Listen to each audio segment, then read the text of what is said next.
Men don't deserve opinions, tweeted new director of gender relations at Notre Dame. Notre Dame? Boy, oh boy. Seems like every university is just way to the left. Are there any universities out there anymore that are not lefty? I mean, are there any conservative universities, any at all? It seems not. That seems to not be the case.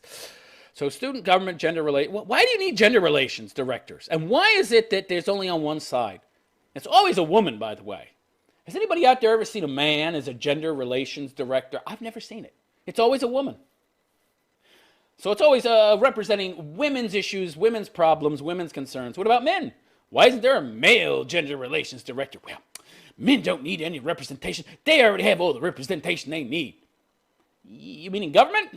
Yeah, well, there's more women than men. Women vote more than men, and there's more of them. So isn't it those women that put those men in government? No comment. Yeah, of course. Blue screen at that point. Oh no, there's just not enough women running for, for public office, right? They're discouraged somehow from doing so. Okay, right, yeah. A University of Notre Dame student who has voiced negative statements about men and is openly opposed to Catholic sexual ethics. You mean like waiting until you're married to have sex? Yeah, gee, that's so horrible and destructive to society. You gotta love radical leftist feminists, baby. Was recently confirmed as director of the student government's Department of Gender Relations. That's why she was confirmed. She's a radical. They wouldn't elect a moderate or a conservative. Are you kidding? Of course, a conservative would know that this is all bullshit and women don't need any special representation. Certainly not a fucking relations director for gender relations. Nonsense. All these things do is create division and friction between the sexes. That's all these do. These gender relations councils, committees, whatever, directors, they just create division. They're divisive. I'm here to help men and women relate to each other. Bitch, they've been doing it for millions of years. They don't need your help. You just fucking shut up. You're just throwing a fucking monkey wrench into the fucking cogs, bitch, which is the whole point. The department works to foster a healthy environment of communication and dialogue between individuals of different genders on campus, according to its website. Again, men and women can communicate with each other just fucking fine. Well, at least they used to be able to. The student who recently took the helm is Ann Jarrett. See? Woman. I thought they were all about equality. It's called gender relations, right? It's not called female relations, but of course that's what it's about. It's really about, it shouldn't be called gender relations director. It should be called female special privileges guarantor. That's what her job really is, right? Otherwise, there would be men in that job. I'm confused.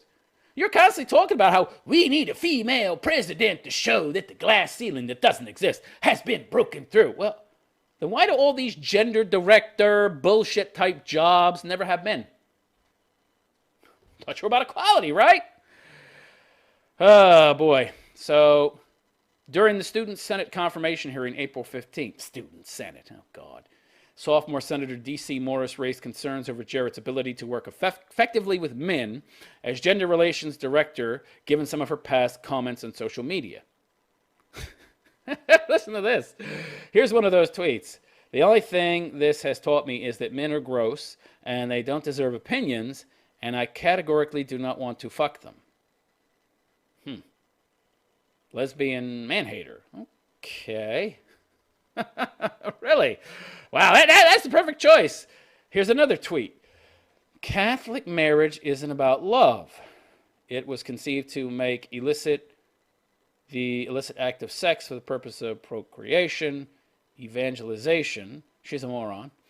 And that's why concepts like marital debt and how all acts which do not end in intravaginal ejaculation are sins aren't surprising. You're a whore too. Okay, I see. Cory Booker is the only man who was allowed to speak ever again. Thank you. This has been a PSA. Cory Booker. Spartacus? Guy that pushed that anti-lynching bill when we ain't had a lynching in like fucking 70 years or something. Hey, he's just doing it to virtue signal, right? Yeah, we got an anti-lynching law. It's called murder is illegal, you idiots. Doesn't lynching result in death? Yeah, ostensibly that's what they want when they lynch you. So don't we already have laws for that? Yeah, but we need some extra laws. Wait a second. Isn't the ultimate punishment death? And don't a lot of states still have the death penalty? What else are you going to do? Charge them with a hate crime in addition to murder. They're already going to be put to death. What more are you going to do? I don't get it. Okay. So anyway, Jarrett Jr. tweeted March 29th. Yeah. I just read some of those tweets. Okay. She said in other tweets regarding men, I have a lot of sex with men for someone who condemns so vehemently giving men opportunities to disappoint me. She hates men. Did you ever stop to think that maybe you're the problem, sweetheart? Nah, you're not responsible for your own orgasms. Everybody else is, right? That's a typical woman's mindset, right? Nobody else is responsible. Everybody else is responsible for her, right? She's not responsible for her. Cory Booker is the only man who's allowed to speak. Yeah, Spartacus, give me a break. Cory Booker's a moron. No wonder she loves him. And yet another example of statements that have caused some to worry about her ability to be the leader of positive relationships between genders at Notre Dame. Why do you need a gender? I don't understand this. Men and women know how to talk to each other. It's because all this new PC bullshit, all this redefining of shit. It's rape if you touch my thigh or rub up against me. Yeah, redefinition of language, and so now we have to re-educate people. That's all this really is. Right? Hands-on re-education to make sure you stick to the PC line. I see. So, she said in an Instagram post last year, you can trust women about their bodies. If we wanted your ignorant, irrelevant opinions, we'd ask. Well, I feel the same way about you. So shut the fuck up, bitch. Oh, I'm not going to shut up. Wait a second, you can tell me to shut the fuck up and not give my opinion to you, but all you're doing is giving me your fucking opinion. I didn't ask for your opinion, and I want your opinion. So shut the fuck up, bitch. You inadequate piece of crap. Probably can't even give a man an orgasm. The easiest job on earth, and you can't even do that. Yeah. But men are the ones that are inadequate, not me. Yeah, shut up, bitch. In defending herself against Morris's concerns, Jarrett said at the meeting that as director of gender relations, I would want to make sure that we have discussions about how to relate to other genders on campus in ways that don't make people feel alienated or hurt or sad or scared. Reference her earlier comments. Men are gross. I don't want to fuck them. Catholics are evil. Cory Booker's the only man that's allowed to speak. All others should shut up and die. Wow, yeah. No, that wouldn't alienate any men. Nah. Men don't deserve opinions. It always seems like the person who finds their way into these gender relations jobs are always man-hating feminists. The least likable women on the fucking planet. Imagine that. Yeah. But men are privileged, right? It's women that are oppressed. Oh, yeah. Oh, sure. Okay, ladies. If you say so.